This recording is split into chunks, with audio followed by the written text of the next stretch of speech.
दर्शकों, हेरिटेज दर्पण गाथा राजस्थान री में आपका हार्दिक स्वागत है। मैं हूं पूजा सिंह। दर्शकों, आज हम बात करते हैं शेखावाटी की।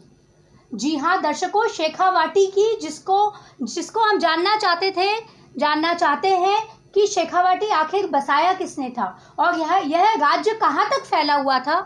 ये खास एपिसोड लेकर आए। हमारे साथ शेखावत जी ही मौजूद है, जितेंद्र सिंह जी शेखावत, जो कि वरिष्ठ पत्रकार हैं, इतिहासकार हैं। सर, ये शेखावाटी किसने बसाया था और ये कहाँ तक इसका राज्य फैला हुआ था? सर, ये हमारे दर्शकों को बताइए। महाराव शेखाजी की शेखावाटी बांके जवानों और सूरवीरों की धरती रही है। आज भी इस धरती के हजारों जवान सेना में रहकर देश की हिफाजत कर रहे हैं। शेखावाटी के संस्थापक महाराव शेखाजी ऐसे राजा रहे जिन्होंने अपनी 55 साल की उम्र में 52 युद्धों में तलवार चलाई थी।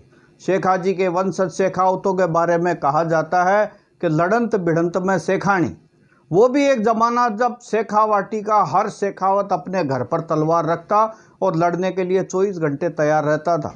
शेखावत में कभी शेखाजी का भत्ता लड़ने का निमंत्रण भी बड़ा जोरदार था। इसका मतलब यह था कि कहीं भी युद्ध हो, किसी भी शेखावत को कोई दूसरी जाति का आदमी भी ये कह देता कि फलानी जगह पर युद्ध हो रहा है, तो वो वीर केवल सुनने मात्र से ही उसे शेखावत जी का भाता या निमंत्रण मानकर तलवार लेकर लड़ने के लिए चला जाता था। हम बात करते हैं राव शेखाजी की। उन्होंने अमरा जाट की ढाणी में अमरसर बसाकर उसे राजधानी बनाया था। राव शेखा ने शुरू में 360 गांवों पर शासन किया और बाद में उनके रायमल ने बेटे ने 550 गांवों को अपने अधिकार में ले लिया था। राव शेखा ने अपना शासन बहुत दूर तक फैला दिया था। शेखाजी ने आमेर के महाराजा चंद्रसेन को टैक्स और घोड़े देना बंद कर दिया था। इस बात को लेकर शेखाजी की आमेर की सेना से 6 लड़ाइयाँ हुई। अंतिम लड़ाई राजगढ़ में हुई। शेखाजी ने महाराजा चंद्रसेन का आमेर तक पीछा किया और बाद में आमेर शेखाजी के बीच में राजीनामा हो गया था। इतिहासकार पंडित झाबरमल शर्मा लिखते हैं कि शेखाजी ने घोड़ावाटी में 11 लड़ाइयाँ लड़ी और अंत में संवत 1545 में उनका स्वर्गवास हुआ, जहां उनकी आज भी छतरी बनी हुई है। ये राव शेखाजी ने जो गौड़ राजपूतों थे उनके ऊपर मतलब हमला क्यों किया था? क्या बात हो गई थी उस समय? उस लड़ाई का कारण भी एक विलक्षण था। एक स्त्री के मान की रक्षा करने के लिए शेखाजी ने अपनी तलवार निकाली और बदला लेने के बाद ही तलवार को वापस म्यान में रखा था। हुआ यूं कि नागौर के घाटवा में गौड़ राजपूत तालाब खुदवा रहे थे। गौड़ों ने नियम बना रखा था कि उस मार्ग से जाने वाला हर आदमी तालाब की मिट्टी खोद के एक टोकरी जरूर बाहर निकालेगा। एक राजपूत की बारात तालाब के पास से गुजरी, तब गौड़ सैनिकों ने उसे तालाब से मिट्टी निकालने के लिए कहा। विवाहित युवक व बारातियों ने खुशी से मिट्टी को निकाल दिया, लेकिन सैनिकों ने यह दबाव डाला कि दुल्हन स्त्री भी मिट्टी निकालेगी। बारातियों ने स्त्री से तालाब की मिट्टी निकालने जाने की बात को नहीं माना। बारातियों ने कहा कि हम दुल्हन को तालाब से मिट्टी नहीं खोदने देंगे। इस बात को लेकर जोरदार युद्ध हुआ, जिसमें सारे बाराती और दूल्हा मारे गए। केवल दुल्हन बच गई। विधवा दुल्हन तालाब की धूल को लेकर शेखाजी के दरबार में पहुंची और स्त्री ने धूल को राव शेखाजी के सामने फेंककर अपना दुखड़ा सुनाया।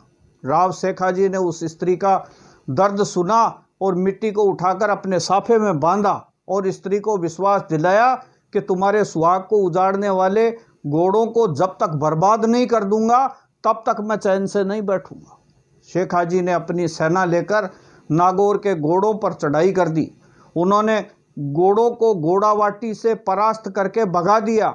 स्त्री के स्वाभिमान की रक्षा करने वाले इस महान वीर की आज भी रणावता में छतरी बनी हुई है। स्त्री के मान की रक्षा करने के लिए राव शेखाजी ने अपनी तलवार उठाकर गौड़ राजपूतों को भगा दिया था। इस बारे में ये दोहा बहुत प्रसिद्ध है। गौड़ बुलावे घाटवे, चढ़ आयो शेखा, थारा लश्कर मारणा, देखण का अमलेहा।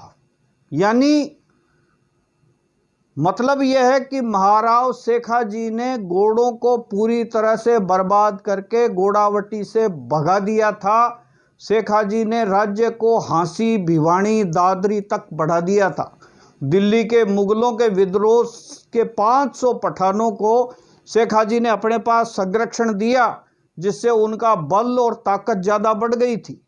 धरती की धरोहर शेखावाटी में कवि चंद्र सिंह चेतन ने लिखा है कि नारी सम्मान के रक्षक राव शेखाजी महान योद्धा थे।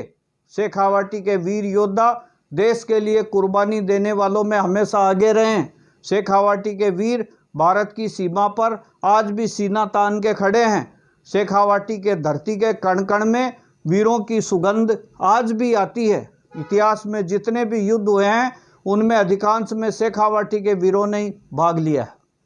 बेहद रोचक जानकारी दी सर आपने। तो दर्शकों, ये था हमारा शेखावाटी का इतिहास, जो कि वीरता से ओतप्रोत है। दर्शकों, अगर आपको हमारा एपिसोड अच्छा लगता है, हेरिटेज दर्पण इतिहास में आपकी दिलचस्पी है, तो हमारे चैनल को सब्सक्राइब, लाइक और शेयर करना मत भूलना। आपका बहुत बहुत धन्यवाद।